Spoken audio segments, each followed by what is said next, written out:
Seja muito bem-vindo e bem-vinda ao curso de Hacking Web. É o Clécio que fala aqui com você. E nessa aula eu vou te explicar alguns conceitos básicos sobre o que significa o termo Ethical Hacking e o termo Pentest. A palavra hacking ela vem do termo hackear, né? A gente está acostumado a ouvir a palavra hackear. Hacking é basicamente a tradução disso para o inglês. E basicamente significa o ato de invadir, de burlar ou modificar a segurança de um sistema computacional, de aplicações ou de softwares. Se a gente parar para imaginar dentro da tecnologia da informação, da comunicação em redes em geral, existem diversos pontos, diversos mecanismos que podem ser burlados ou, no caso, hackeados.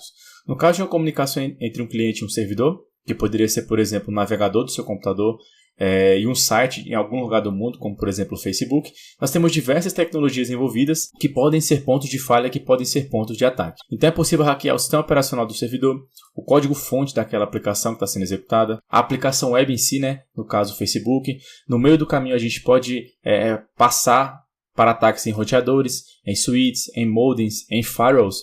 Do lado do cliente a gente tem o sistema operacional do cliente, a gente pode aplicar engenharia social para tentar roubar alguma informação do cliente, explorar os softwares instalados e etc. Então você pode ver que a gama de opções para um atacante é enorme. Porém, dentro de todo esse contexto de invadir, existem diferentes vertentes e diferentes especialidades das mais diversas áreas. Seja um especialista em sistema operacional, um especialista em roteadores switches, um especialista em engenharia social, um especialista em aplicações de computador, software de computador, um especialista em aplicações web, que no caso é o que esse curso se propõe a te ensinar, e alguns outros. Ninguém é especialista em tudo, é bom que você saiba disso. Por mais que existam conhecimentos gerais que são necessários para qualquer pessoa, ou para qualquer um dos exemplos que eu citei, a maioria dos hackers, os melhores, né, digamos os tops, eles são especialistas em algum tipo de assunto. E existem também diferentes tipos de hackers, com objetivos e motivações diferentes, essas que a gente vai conhecer agora.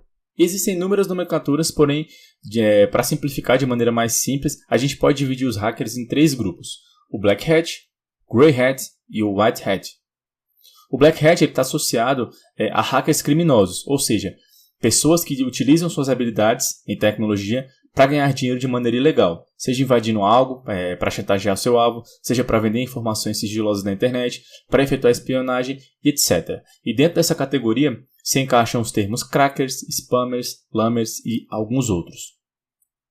O Grey Hat muitas vezes está associado ao hacker ativista, que também é conhecido como hacktivista. Essa categoria engloba os hackers que não têm intenções criminosas quando estão aplicando suas habilidades ou quando estão fazendo algum tipo de ataque, porém também não são profissionais remunerados ou contratados por algum tipo de empresa. E a última categoria, que é justamente onde esse curso se propõe a te colocar, o White Hat, é um hacker profissional que é remunerado para encontrar falhas em um determinado alvo e reportar suas descobertas em troca de um salário ou de um prêmio em dinheiro específico. E dentro dessa nomenclatura estão os profissionais de segurança da informação que trabalham com hacking ético. Então, hacker ético, profissionais de segurança da informação, programadores, que no caso podem ser hackers também, e alguns outros tipos. O que significa basicamente a palavra hacking ético? O termo ético significa um conjunto de regras de ordem moral de um indivíduo perante a sociedade. E trazendo isso para o contexto de hacking, significa usar suas habilidades para de alguma maneira trazer um benefício para a sociedade. Nesse caso aqui, exercendo uma profissão remunerada. Existem alguns outros termos que podem ser utilizados dentro do mercado de trabalho para classificar um hacker ético, como por exemplo, analista de segurança, pentester, programador e etc. É importante frisar que a grande maioria dos hackers no mundo, eles são programadores. Em relação à profissão, a gente tem uma das profissões que mais cresce no mercado de tecnologia. Aqui no Brasil, eu vou deixar um link da matéria aqui embaixo, da Gazeta, que fala que salários chegam a R$22 mil na média das vagas para hackers éticos no Brasil. É um mercado com falta de profissionais especializados e capacitados. E você deve estar se perguntando se existe uma diferença na invasão feita por um hacker do tipo Black Hat, Grey Hat ou White Hat. E a resposta é não. O processo de invadir é o mesmo, a diferença está apenas no resultado final. E esse processo de invadir, de buscar falhas, de explorar falhas, é conhecido como Pentest, que traduzindo seria Penetration Testing, mas no português a gente traduz para teste de invasão. O que significa o Pentest? Pentest basicamente é um processo ou uma metodologia para efetuar uma invasão ou busca de falhas em um determinado alvo. Ele é dividido em etapas e existem algumas divergências em relação a essas etapas, a gente vai entender melhor isso na aula seguinte, mas basicamente, de uma maneira mais generalista, esse teste ele pode ser dividido em 5 etapas. Primeiramente, a gente tem a fase de coleta de informações, a fase de scanning do alvo, a fase de enumeração, a fase de hacking e a fase de pós-exploração. Na fase de coleta de informações, o hacker tem como objetivo pegar dados da empresa e do negócio, como nomes, telefones, endereços e etc. Na parte de scanning, a gente tem como objetivo coletar dados da rede, sejam IPs de servidores, de roteadores, DNS, portas abertas nesses servidores, nesses computadores, hostnames, servers e outras coisas. Na parte de numeração, nós pegamos dados dos serviços. Então, os softwares estão rodando naquele alvo, sistemas operacionais estão rodando naquele alvo, as versões desses programas e dos sistemas operacionais, usernames, passwords e etc. Na parte de hacking, é basicamente a invasão em si. Então, com os dados que coletamos nas etapas anteriores, a gente parte para montar um plano de ataque. E na parte de pós-exploração, basicamente apagar os rastros, criar maneiras de manter acesso naquele alvo, gerar relatórios e etc.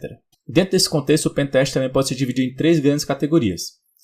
O pentest do tipo Black Box, o pentest do tipo Grey Box e o pentest do tipo White Box. E apesar de se parecer com o que vimos de Black Hat, Grey Hat e White Hat, o significado dos termos caixa preta, cinza e branca são bem diferentes em relação à classificação dos hackers. Quando é dito que um pentest do tipo Black Box, significa que o hacker não tem conhecimento nenhum do alvo, ou seja, o hacker é contratado para explorar uma determinada aplicação, um determinado site, e ele tem apenas a URL daquele site e mais nenhum detalhe, como é que está montada a rede, como é que o servidor está montado, quais tipos de tecnologias estão sendo usadas, nada, apenas a URL daquele alvo.